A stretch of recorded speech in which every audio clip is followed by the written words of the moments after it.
Este é o momento de crescimento do conhecimento da palavra, momento de edificação. Vamos abrir nossas Bíblias no livro dos Atos, capítulo 9. Vamos ler do verso 10 até o verso 19. Nossa Bíblia aqui é o número da página 136 do Novo Testamento. Vamos ficar em pé e fazer essa leitura responsiva. Eu começo, vocês continuam, e o último versículo leremos juntos. Atos 9, verso 10, diz assim: Ora, havia em Damasco um discípulo chamado Ananias. Disse-lhe o Senhor numa visão: Ananias. Ao que respondeu: Eis-me aqui, Senhor.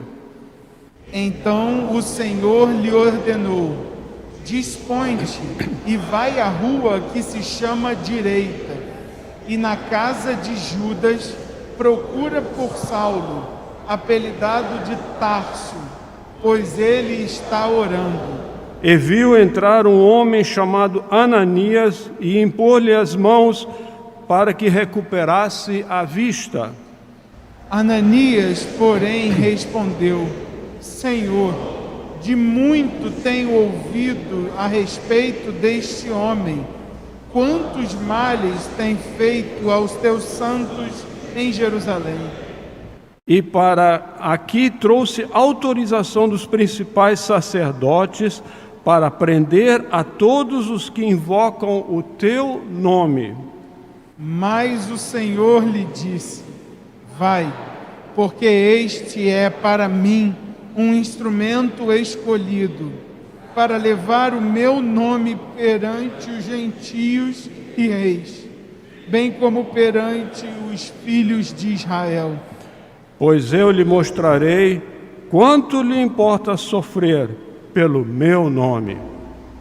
Então Ananias foi, e entrando na casa, impôs sobre ele as mãos, dizendo: Saulo, irmão, o Senhor me enviou, a saber, o próprio Jesus que te apareceu no caminho por onde vinhas, para que recuperes a vista e fiques cheio do Espírito Santo. Imediatamente lhe caíram dos olhos como que umas escamas e tornou a ver. A seguir, levantou-se e foi batizado. Juntos, e depois de ter se alimentado, sentiu-se fortalecido. Então permaneceu em Damasco alguns dias com os discípulos. Podeis sentar. Gostaria de convidar os amados a permanecerem com a Bíblia aberta. Livro de Atos, no capítulo 9. Nós estamos em uma série de sermões. No livro de Atos, nós temos exposto dominicalmente as palavras contidas neste livro, que são palavra de Deus. Atos 9. O nome da série é Dunamis, a esperança em movimento, que trata do início da igreja em Jerusalém. Atos capítulo 9. O filósofo Aristóteles enfatiza na sua ética a importância que a amizade tem para a vida em comunidade. Isso se encontra no livro 9 da Ética a Nicômaco, que é uma das obras de Aristóteles. E no livro 9, ele vai tratar da filia, que é amizade, filia. E ele vai elaborar dizendo que a amizade é mais do que uma virtude, é uma necessidade humana. Aristóteles vai dizer que viver, na verdade, é conviver com o outro. De modo que é impossível para o ser humano, já que para o ser humano viver é conviver, é viver com, é impossível que para este ser humano que inevitavelmente vive com, é impossível para ele não desfrutar de filia, de amizade. E ele vai elaborar dizendo que este sentimento, esta bênção, é aquilo que justifica a vida do ser humano, que é o viver com. Isto se aplica nas relações entre homem e mulher, isto se aplica nas relações entre pai e filho, entre filho e pai, entre irmãos e também entre governantes e governados. Bom seria se de fato fosse esta a realidade. Mas ele vai elaborar que filia, então, é a amizade, e isto se expressa como uma necessidade da alma humana. O texto que nós lemos nesta manhã registra os dias posteriores ao encontro de Saulo com o Senhor Jesus na estrada de Damasco. Nós aprendemos no domingo próximo passado que no momento em que o Senhor se manifesta a Saulo, ele se manifesta com uma grande luz. Saulo então se humilha na sua presença e ouve a voz de Deus. E o texto de hoje então trata do momento posterior a este encontro de Saulo com o Senhor Jesus. Como foram os dias que se sucederam a este momento do encontro. E diz-nos o texto sagrado que o Senhor quebranta o coração de Saulo, que estava de joelhos a orar. E Saulo então tem uma visão espiritual, em que um homem chamado Ananias vai à sua presença e ora por ele. Mas num outro ponto da cidade, um discípulo de Jesus, um servo de Deus, tem uma visão espiritual também dizendo que ele iria orar por Saulo para que ele recuperasse a vista. E é exatamente isto que acontece. O Senhor ministra isto ao coração de Ananias. E Ananias então, por razões óbvias, fala com o Senhor: Senhor, eu conheço o Senhor, eu sou seu discípulo, eu sou obediente, mas a respeito deste homem, nós temos ouvido que ele é mau, ele é cruel, ele é assassino de servos do Senhor. Mas diz o texto sagrado que o Senhor falou para ele: dispõe-te e vai. E ele foi. E chegando lá, ele impõe as mãos sobre Saulo, ora pelo irmão em Cristo. E diz o texto sagrado que a vista daquele que viria a ser o apóstolo Paulo é aberta então. Paulo é batizado, fica mais um pouco com os discípulos. E é exatamente sobre isto que quero falar. Talvez você não tenha pensado ainda na perspectiva que quero apresentar nesta manhã, mas gostaria de fazê-lo pensar comigo sobre isto. Não é interessante o fato de ter Cristo encontrado o apóstolo Paulo na estrada de Damasco, mas no momento em que ele seria chamado para atuar no ministério, o Senhor não mais se apresenta a Saulo, mas manda que alguém se apresente a ele? Não te parece isso estranho? Lendo este texto, estudando sobre isto, me veio a pergunta: por que o Senhor que apareceu a Saulo na estrada de Damasco não vai a ele de novo para que ele recuperasse a vista? Qual era a lição que o Senhor queria ensinar para Saulo? O Senhor resolve chamar alguém para ir a ele, para abençoá-lo e para que fosse marcado o início do seu ministério. O Senhor poderia ter curado sem precisar de Ananias, mas o Senhor queria ensinar a Saulo e a nós lições sobre os benefícios do Evangelho para as nossas relações. Uma vez que Saulo agora era um servo do Senhor, ele precisava entender como eram significadas as relações. A arrogância que marcava o coração de Saulo, o ódio, a convicção nas pautas humanas que marcavam o coração de Saulo, precisavam ser totalmente ressignificadas. E aí o Senhor, pedagogicamente, chama alguém simples, humilde, para ensinar a Saulo os benefícios do Evangelho para as nossas relações. Para você que gosta de anotar o tema do sermão, é exatamente este. Eu quero tratar com você, meu irmão querido, sobre os benefícios do Evangelho para as nossas relações. O primeiro benefício do Evangelho que nós enxergamos neste texto para as nossas relações é que nós somos aproximados pelo próprio Deus. O verso 11 diz o seguinte: Então o Senhor lhe ordenou: dispõe-te e vai à rua que se chama Direita, e na casa de Judas procura por Saulo, apelidado de Tarso, pois ele está orando. O próprio Deus, então, faz com que os caminhos e as histórias e as estradas, as jornadas de Ananias e de Saulo se cruzassem. Esta é a primeira reflexão que quero trazer ao seu coração. Nós somos aproximados pelo próprio Deus. Quando Paulo, ferido de cegueira, estava ajoelhado a orar e a clamar a Jesus que algo lhe acontecesse, Deus ministra ao coração de Saulo o seguinte: eu vou trazer a você uma pessoa.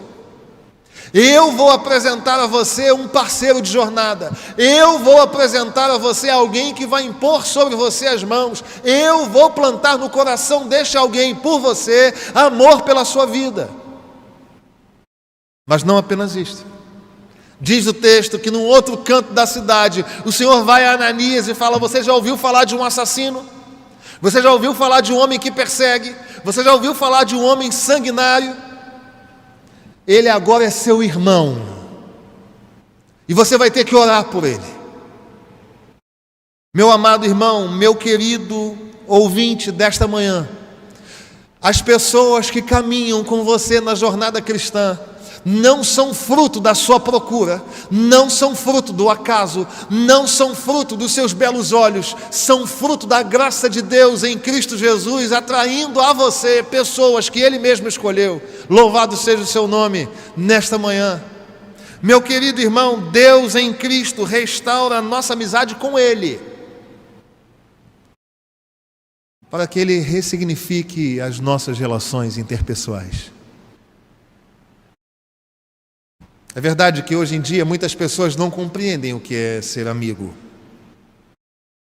Mesmo entre os religiosos, não digo entre os cristãos, porque se é cristão, sabe o que é ter amigo, sabe o que é ser amigo.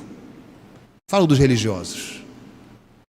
Muitos religiosos hoje não sabem o que significa a palavra amizade.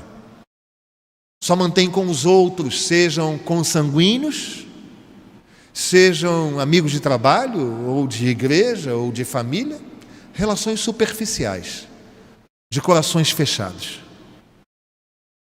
Alguns ousam dizer o seguinte: a minha relação com Deus me basta, não preciso de mais ninguém. Isso é uma mentira do diabo, porque não serviu e não bastou a Adão, que tinha com Deus na viração do dia um encontro, todos os dias, e ainda assim se sentiu só. Não foi assim com o próprio Senhor Jesus Cristo, que sabendo que aqueles que estavam com Ele iriam negá-lo, iriam traí-lo, sabia que eles eram por muitas vezes orgulhosos, tendenciosos, céticos, medrosos, e ainda assim João capítulo 13, verso 1 diz: tendo amado os seus que estavam no mundo, amou-os até o fim.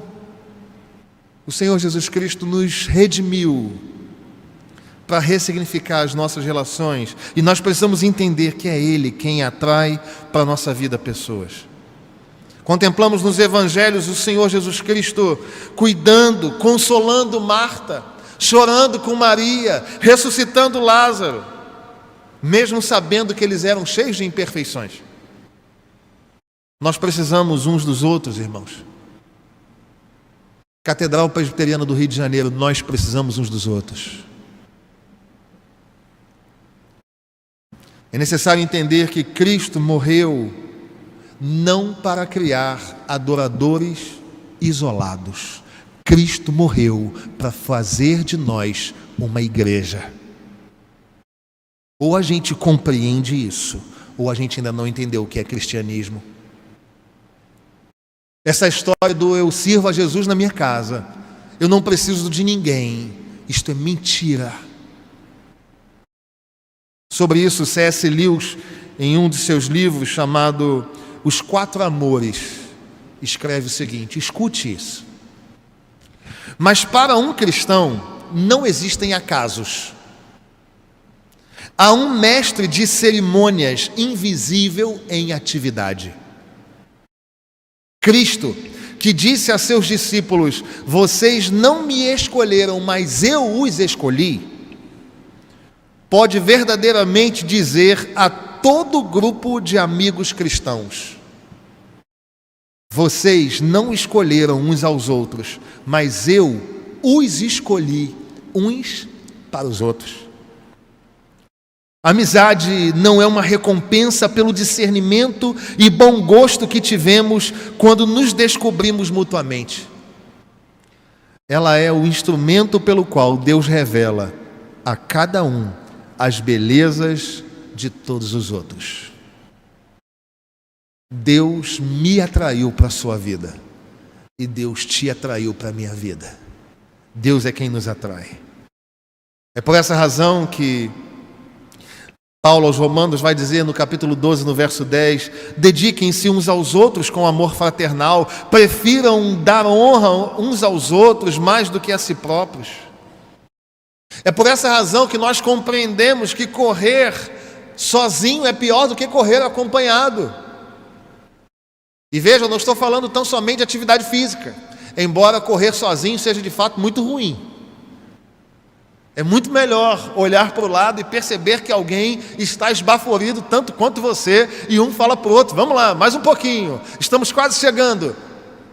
Mas esta figura aqui não é do pastor, esta figura é da carta aos Hebreus. No capítulo 12, nos versos 1 e 2, a palavra de Deus fala: corramos com perseverança a carreira que nos está proposta. Corramos, é plural. Eclesiastes vai dizer: é melhor serem dois do que um. Meu irmão querido, Deus é quem nos aproxima e nos dá amigos. Eu gostaria que você agora, enrijecido pela tensão de caminhar num mundo afastado geograficamente, que você desse uma olhada para o lado agora aí. Olha para o lado aí, por favor. Isso, olha para o lado aí. Olhou? Não precisa abraçar ainda, não dá. Mas olha aí. Como é bom caminhar com pessoas, sabendo que o próprio Deus plantou essas pessoas na nossa vida. Segundo benefício. Se o primeiro benefício é que o Senhor nos aproxima uns dos outros, o segundo benefício é que nós somos chamados para servir uns aos outros. O verso 17 e 18, os versos nos dizem o seguinte: então Ananias foi e, entrando na casa, impôs sobre ele as mãos, dizendo: Saulo, meu irmão, o Senhor me enviou, a saber, o próprio Jesus que te apareceu no caminho por onde vinhas, para que recuperes a vista e fiques cheio do Espírito Santo. E imediatamente lhe caíram dos olhos como que umas escamas e tornou a ver. A seguir levantou-se e foi batizado. É interessante perceber que Ananias é chamado para servir ao outro com aquilo que ele tinha, com os dons que possuía, com a compreensão do Evangelho que já tinha. Então Ananias é chamado para servir ao outro. O fato interessante é que Ananias, que é um discípulo e não um apóstolo, É um discípulo, como muitos outros nessa época. Talvez líder da igreja de Damasco. Era um homem comum. E é interessante perceber aquilo que Calvino vai comentar quando ele fala desse texto. Calvino vai dizer que Deus chamou um discípulo e não um dos apóstolos, porque queria ensinar para o apóstolo Paulo, no início da sua jornada, que era tão cheio de si, a depender do mais humilde. Essa é uma interpretação de Calvino ao fato de ter o Senhor chamado Ananias e não um dos apóstolos. É interessante perceber então, queridos, que nós somos chamados não apenas para ter a consciência de que somos plantados uns nas vidas dos outros, mas nós somos chamados para servir um ao outro. E nós servimos um ao outro no gesto, no olhar, na palavra, no abraço, na parceria, na cumplicidade, nas doações, nas recepções. Nós somos chamados para servir uns aos outros com aquilo que temos e com aquilo que somos. Primeira Epístola de Pedro, no capítulo 4, nos versos 10 e 11, nós vemos a palavra de Deus dizer o seguinte: servi uns aos outros, cada um conforme o dom que recebeu, como bons dispenseiros da multiforme graça de Deus.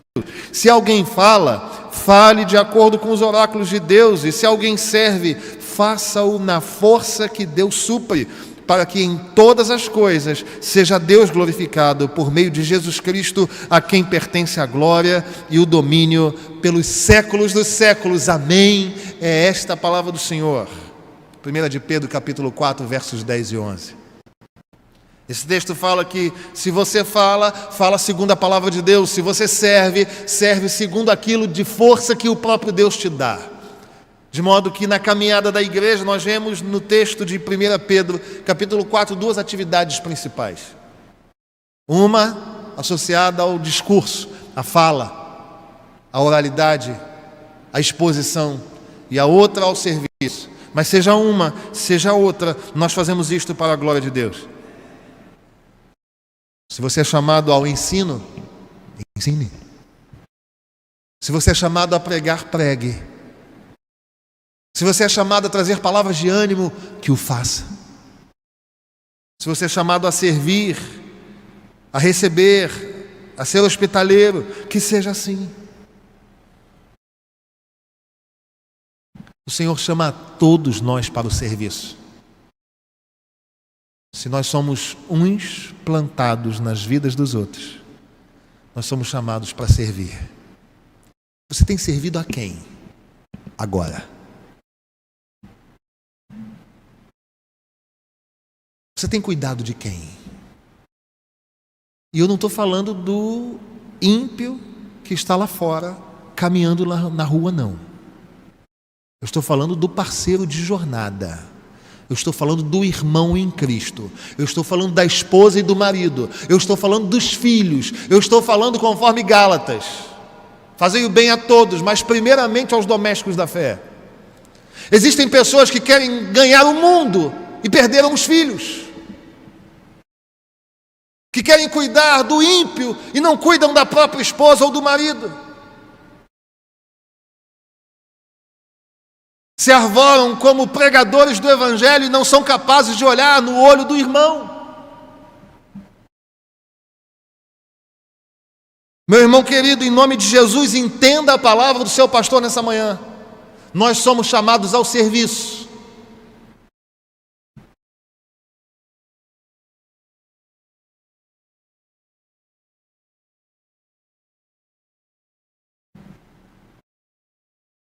Os dons que você recebeu são para o corpo de Cristo. Os dons que você tem não são propriedade sua.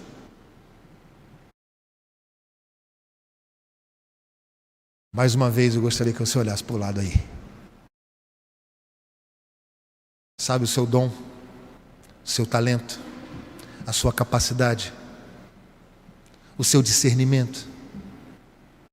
É para esse que está aí do teu lado. Vai chegar lá. Mas o caminho é Jerusalém, Judeia, Samaria, até os confins, não começa pelos confins. Sirvamos uns aos outros, irmãos. Mas em terceiro e último lugar, para mim, uma das lições mais lindas desse texto. O primeiro benefício do Evangelho é que nós somos aproximados uns dos outros pelo próprio Deus. O segundo benefício é que nós servimos uns aos outros, somos chamados a servir. Mas o terceiro benefício é que nós experimentamos a confiança em lugar da dúvida. Olha o que dizem os versos 13 e 17. O verso 13 diz assim: Ananias, porém, respondeu: Senhor, de muitos tenho ouvido a respeito desse homem. Quantos males tem feito aos teus santos em Jerusalém? E olha o que o mesmo Ananias fala no verso 17. Então Ananias foi, e entrando na casa, impôs sobre ele as mãos, dizendo: Saulo, meu irmão, o Senhor me enviou, a saber, o próprio Jesus que te apareceu no caminho por onde vinhas, para que recuperes a vista e fiques cheio do Espírito Santo. Tocado pela devoção de Ananias, tocado pela devoção de Paulo, Ananias, chegando àquele momento, uma vez que o Senhor já tinha ministrado ao coração dele, ele já não fala com medo, ele já não se dirige a Saulo como dizendo: e aí, você mudou de convicções, né? Dá licença, seu Saulo, eu estou querendo orar por você. Como é que está? Tudo bem? Eu fiquei sabendo aí, eu queria confirmar com você se Jesus apareceu a você e converteu o seu coração mesmo, só para saber, com a porta entreaberta. Diz o texto sagrado que aquele que duvidou, porque conhecia o passado de Saulo, chega agora a esse lugar e fala: Saulo, meu irmão, nós somos membros da mesma família. O próprio Senhor Jesus Cristo, que você chamou de Senhor no caminho de Damasco, Ele é meu Senhor e Ele me mandou vir aqui, por isso eu vim. O amor fraternal é literalmente significado como amor de irmãos, mas isto ganhou uma outra significação na palavra de Deus. Isso ganhou uma outra significação no Evangelho. O amor fraternal, enfatizado em diversos textos bíblicos, caracteriza o relacionamento de verdadeiros cristãos. Não sei se isso já aconteceu com você, mas você conhece um cristão agora. Você tem 10 minutos de conversa e você fala: eu já amo essa pessoa de uma forma. Parece que a gente já se conhece há tanto tempo. Meu irmão, você já esteve aqui na igreja? A impressão que eu tenho é que eu conheço você. É porque o Senhor planta pessoas na nossa vida e planta a nossa vida na vida de pessoas. É porque nós temos a compreensão de que nós devemos servir a eles, porque eles também vão nos servir. E porque nós vamos cuidar uns dos outros. É exatamente isto que o apóstolo Paulo escreve à igreja que se reuniu em Roma, na epístola de Paulo aos Romanos, no capítulo 12, no verso 10. Amai-vos cordialmente uns aos outros com amor fraternal, preferindo-vos em honra. Não há espaços para falsas acusações, não há espaços para mentiras, não há espaços para julgamentos, não há espaços para disse-me-disse, não há espaço para fofoca, não há espaço para experiências que são trazidas do passado, uma vez que são pessoas regeneradas em Cristo. Somos irmãos, é nisto que nós cremos.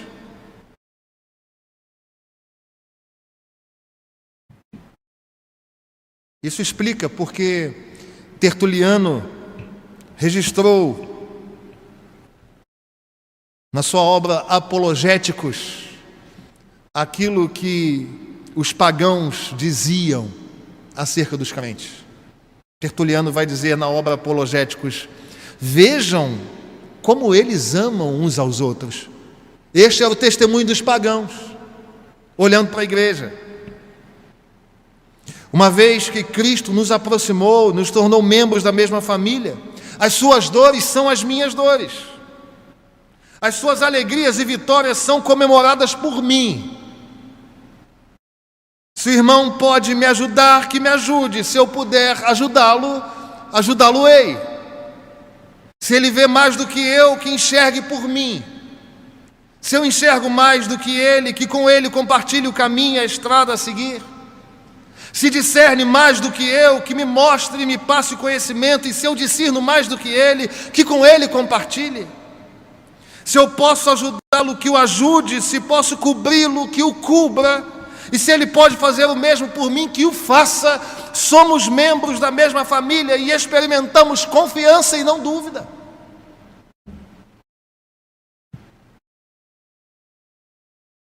Ou vivemos isso, ou nós estamos em pecado, irmãos. Ou nós vivemos isto, ou nós estamos em pecado, igreja.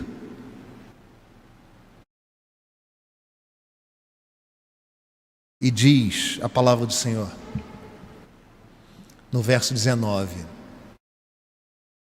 quando as pessoas têm a consciência de que são aproximados pelo próprio Deus, e que são aproximados para o serviço, para não levar em conta o passado, mas para abraçar a regeneração em Jesus, algo acontece. Versos 18 e 19. Imediatamente lhe caíram dos olhos como que escamas, e tornou a ver. A seguir levantou-se e foi batizado.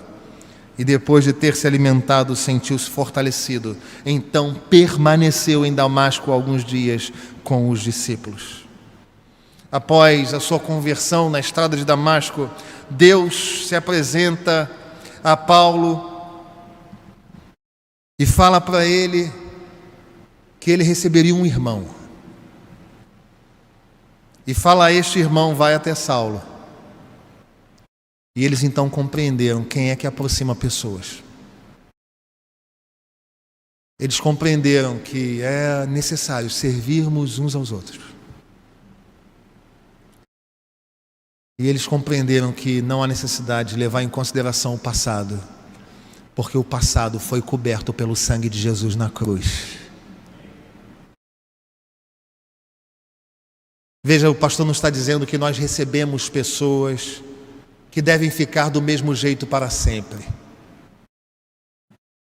Nós recebemos pessoas que foram regeneradas por obra do Espírito Santo e que vivem um caminho de santidade, e que cabe ao Senhor ministrar a elas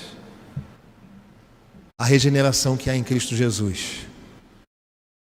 E assim seguirmos juntos, caminhando juntos, até o dia que o Senhor voltar para nos buscar, ou até o dia que Ele nos levar. Filia nada tem a ver com Aristóteles. Filia tem a ver com o Evangelho de Jesus.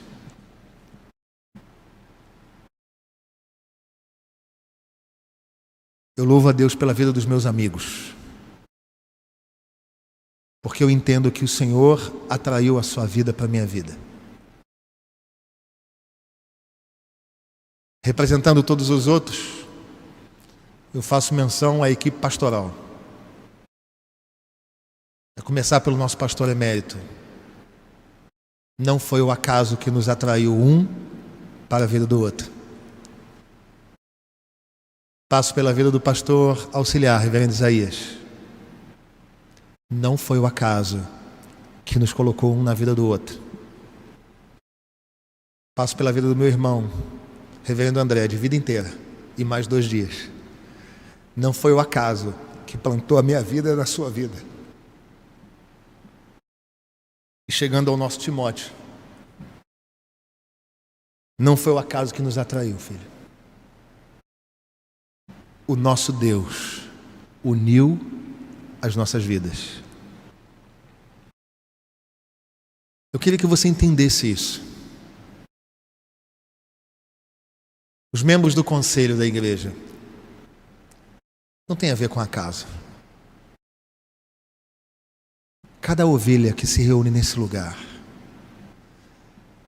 não tem a ver com as suas opções, tem a ver com o fato de Deus nos plantar uns na vida dos outros. Para quê? Para recebermos benesses? Não, para servirmos. Eu quero continuar servindo a você. E quero que você continue servindo a mim e aos outros. Entendendo de uma vez para sempre que aqueles que foram alvos do amor de Deus em Cristo Jesus e por Ele perdoados, podem e devem ser perdoados por nós também.